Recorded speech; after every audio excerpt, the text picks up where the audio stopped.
Shalom dan selamat pagi. Jumpa kembali dengan saya di dalam perenungan firman Tuhan hari ini. Mari kita berdoa sebelum kita membaca dan merenungkan firman Tuhan. Bapa Surgawi, terima kasih untuk hari yang baru. Terima kasih untuk kekuatan kesehatan yang Tuhan berikan kepada kami. Hari ini melalui firman-Mu yang hendak kami baca, kami ingin melihat kehendak-Mu untuk kami lakukan di dalam kehidupan kami. Kami menyambut dengan penuh rasa syukur dan sukacita firman Tuhan yang hendak kami baca di dalam nama Tuhan Yesus. Amin.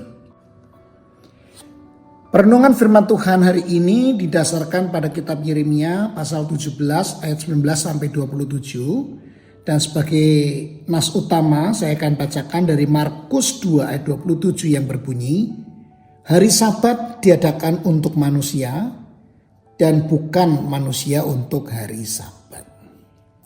Bapak Ibu Saudara yang dikasihi Tuhan, kita hidup dalam budaya yang sangat menghargai kesibukan. Kalau seseorang selalu sibuk, kita bisa menganggap dia produktif. Kalau jadwalnya penuh, rasanya hidupnya penting.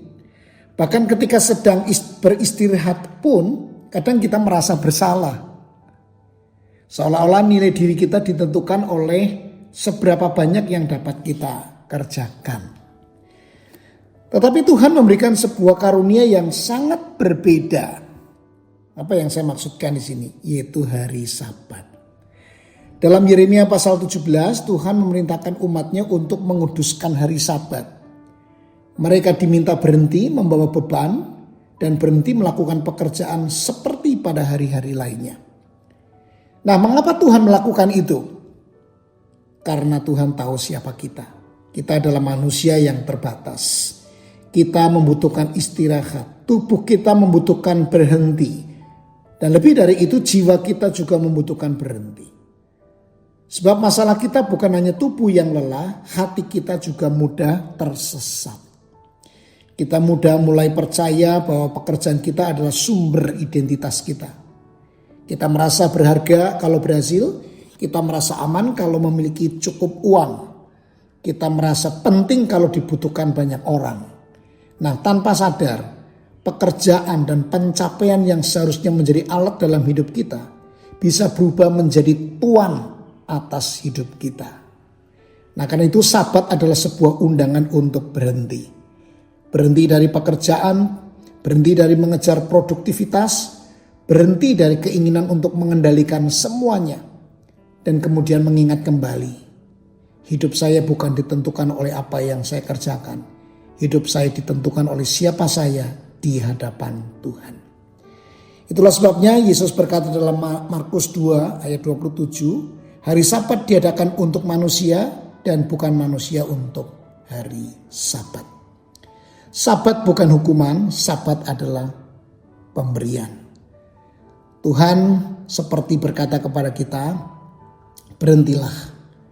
Kamu tidak harus terus bekerja untuk membuktikan bahwa hidupmu berarti. Kamu tidak harus mengendalikan segala sesuatu. Datanglah kepadaku, beristirahatlah, ingatlah bahwa akulah Tuhanmu. Dan bukankah ini sangat dekat dengan Injil, kabar baik? Kita bahkan tidak dapat menyelamatkan diri kita dengan bekerja keras, bukan? Keselamatan adalah anugerah. Kristus telah mengerjakan apa yang tidak mungkin kita kerjakan. Karena itu, di dalam Kristus kita boleh berhenti berusaha membuktikan diri di hadapan Allah. Kita bekerja bukan supaya Tuhan menerima kita. Kita bekerja karena kita sudah diterima oleh Tuhan di dalam Kristus. Bapak Ibu Saudara, mungkin kita perlu bertanya kepada diri kita sendiri. Apakah saya sungguh-sungguh tahu bagaimana beristirahat di dalam Tuhan? Apakah saya bisa berhenti tanpa merasa bersalah? Apakah saya masih menyediakan waktu untuk beribadah, berdoa, menikmati firman Tuhan, menikmati keluarga, dan menyegarkan jiwa? Jangan sampai kita begitu sibuk menjalani hidup sampai lupa kepada Sang Pemberi hidup. Sabat mengingatkan kita bahwa kita bukan mesin. Kita adalah manusia yang diciptakan dan dikasihi Allah. Maka terimalah karunia Tuhan ini dengan syukur. Berhentilah, beristirahatlah, beribadahlah, Dan ingatlah kembali bahwa hidup kita ada di tangan Tuhan. Mari kita berdoa.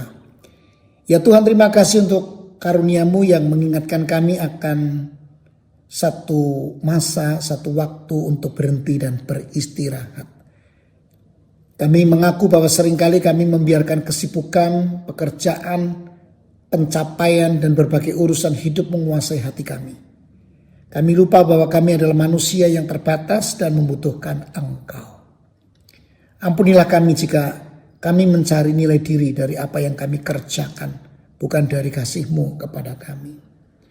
Terima kasih karena di dalam Kristus kami tidak perlu terus-menerus membuktikan diri agar Engkau menerima kami. Kristus telah mengerjakan keselamatan kami dengan sempurna. Ajarlah kami ya Tuhan untuk menikmati istirahat yang Kau berikan. Menggunakan waktu kami untuk beribadah dan menikmati hadirat-Mu. Sehingga tubuh kami disegarkan dan jiwa kami diperbarui. Tolong kami menjalani setiap minggu dengan hati yang mengingat Engkau adalah Tuhan kami dan hidup kami sepenuhnya berada di dalam tangan-Mu. Berkati umat-Mu, para pendengar yang hari ini bersama dengan kami dalam perenungan ini. Di dalam nama Tuhan Yesus Kristus kami berdoa. Amin. Selamat beraktivitas, Tuhan Yesus memberkati kita.